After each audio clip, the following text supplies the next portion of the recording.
Bueno, a mí me ha parecido una iniciativa realmente importante, ¿no?, de cara a la sociedad, que tenía la sospecha explicitada de que los jóvenes no tomaban conciencia de cuál era el momento social, político que estábamos viviendo, ¿no?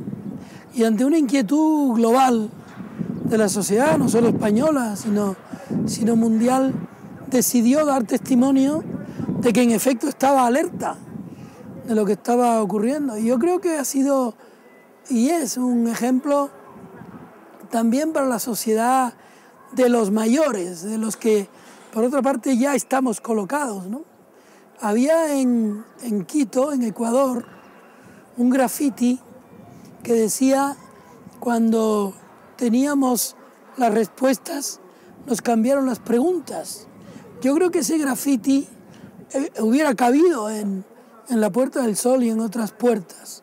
La sociedad le ha dado a la crisis unas respuestas, pero no se ha hecho las preguntas adecuadas y ha ignorado a una parte importantísima de la población que padece la crisis como una herida.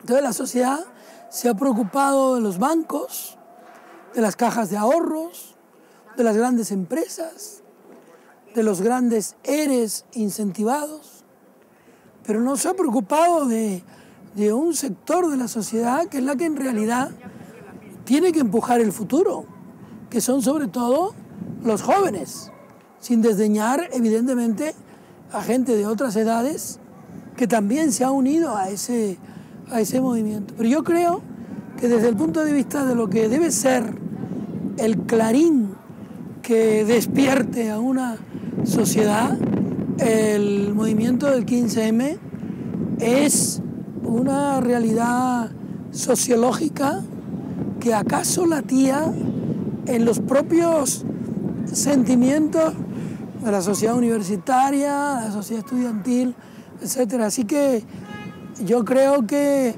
debemos agradecer a ese grupo de personas que a través de Internet y otros medios se pusieron en contacto para hacer esa alerta, que lo hubieran hecho.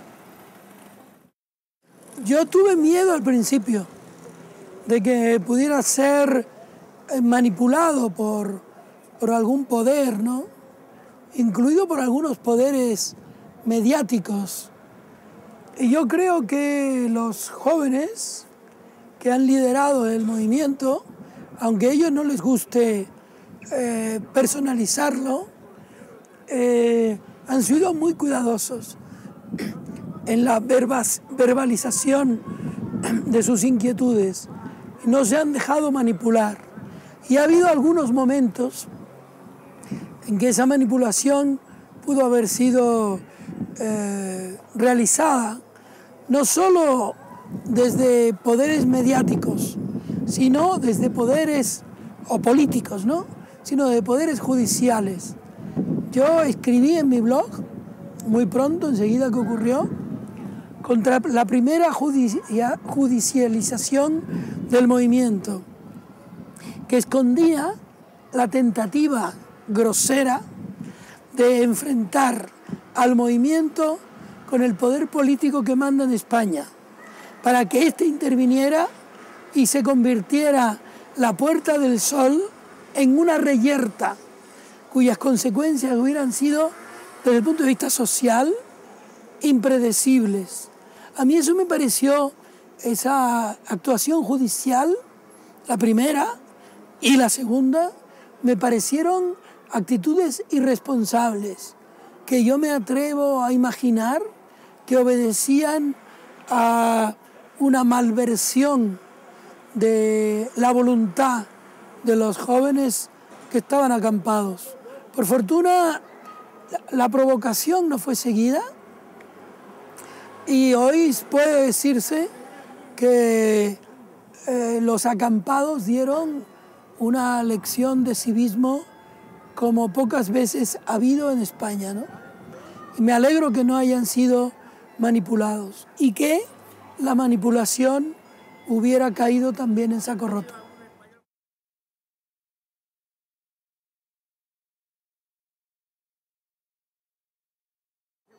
Yo haría una propuesta formal, ¿no? Que no sé cómo la verán ustedes, pero a mí me parece que deben revisar los criterios de unanimidad, porque recuerdan las casas familiares del franquismo, donde se hacía lo que mandaba el padre, que se titulaba, él mismo se titulaba la mayoría. Y la unanimidad no es la mayoría es democrática y la unanimidad es dictatorial. Y yo creo que la unanimidad alcanzada por consenso, yo la entiendo, pero la unanimidad como fórmula de lograr acuerdos me parece un desastre. Y como decimos en Canarias, como lo digo, lo siento. Yo pienso que debe extenderse el movimiento a los pueblos y a las ciudades. Deben obviar, desde mi punto de vista, la tentación del anonimato. La sociedad necesita referentes. Ustedes tienen que tener nombres propios, rostros que personalicen las propuestas, sin llegar, si ese es el propósito, a liderazgos maximalistas. Pero creo que la tentación de sucederse en los liderazgos es igualmente nociva que los liderazgos mismos, ¿no? Y yo pienso que igual que en las clases, nosotros buscábamos delegados de curso por afinidades mayoritarias, también tiene que haber delegados naturales de estos movimientos. Y yo pienso, por otra parte, que ahora que ya ustedes han demostrado la potencia que tienen, a partir de la potencia tiene que haber pensamiento, y ese pensamiento debe conducir a buscar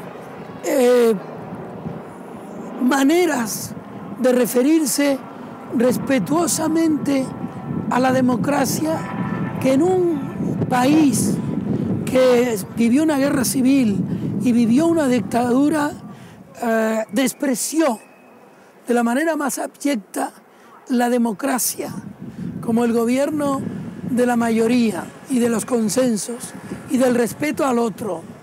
Si nosotros no instalamos o no seguimos instalando en la sociedad lo respetable, podemos llegar a conseguir lo mismo que tuvimos que no nos gustaba. Yo creo que una reflexión que tiene que hacerse el movimiento es de qué manera se exige democracia sin necesidad de llamarla de otra manera.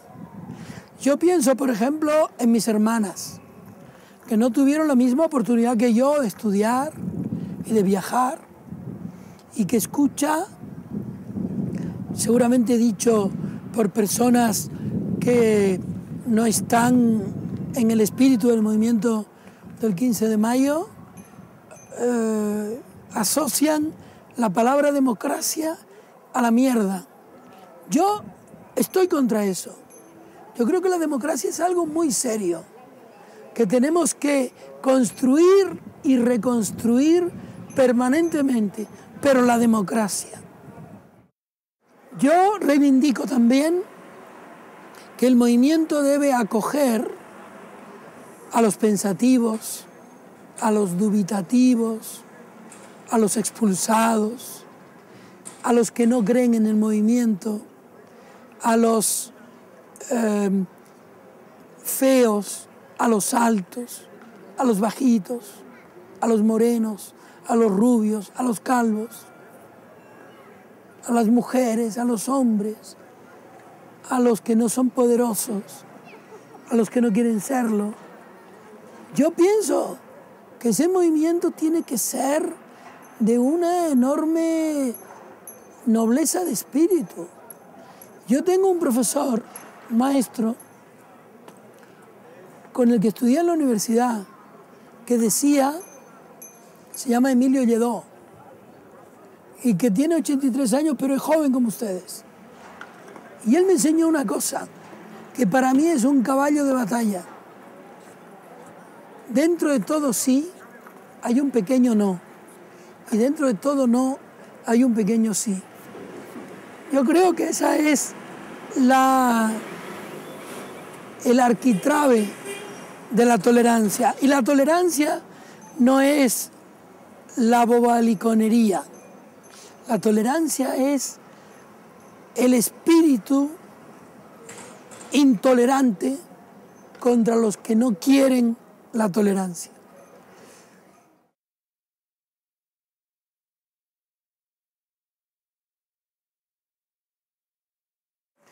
Yo estoy indignado con un señor que el otro día en el aeropuerto de Valencia, era un operario del torno de donde pasan los metales, me dijo, cuando yo le dije que se me había caído la tarjeta de embarque en un determinado lugar, me dijo, pues recójalo usted, que eso está lleno de mierda. Me indignó. Me indignó un taxista el otro día al que le dije si pudiera poner determinada emisora. Y él me dijo, por encima de mi cadáver. Me indigna la gente que se burla de la gente. Me indigna la gente que se ríe de los humildes, que utiliza el poder para humillar a las personas. Me indignan las personas que se ríen de la igualdad, de los homosexuales. Me indignan un montón de cosas de esta sociedad. Yo creo que aquí estamos mirando siempre a la clase política. Por cierto, donde no hay democracia es imposible. Por ejemplo, las acampadas. Y es imposible decir de los políticos lo que se dice en España. Algo hemos ganado, porque por decir que había hambre en Tenerife, en un sueltito así, a mí me quitaron el pasaporte en el año 70. Es decir, esa es la dictadura.